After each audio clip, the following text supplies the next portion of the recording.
ও ভাজার মা, এক গ্লাস জল দে তো।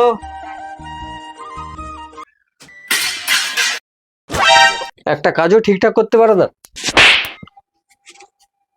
একটা কাজ তোর দ্বারাই ঠিকঠাক হয়নি। তোর বাপ আমার ঘাড়ে তুলে দিয়ে সেখানে শান্তিতে বসে রয়েছে, আর আমার হয়েছে যত জ্বালা।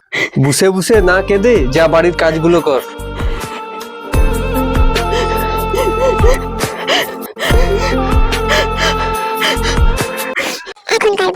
আরে মল্লিকা।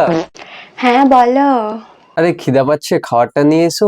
আজকে না কিছুই রান্না করিনি, তুমি একটু বিরিয়ানি অর্ডার দিয়ে দাও না। এতক্ষণ কি করছিলে? খাবার হয়নি নিশ্চয়ই? ফোন ঘাটছিলে, রিলস বানাচ্ছিলে না? যাও খাবার দিয়ে এসো। খাবার কি তোর বাপ বানাবে? আরে বেবি ভুলেছি। ছাড় আরে বেবি মোর ভুলেছি। আরে যাস দিতি যাস। আরে যাও। আরে যেও না, ভুলে গেছি। ছাড়।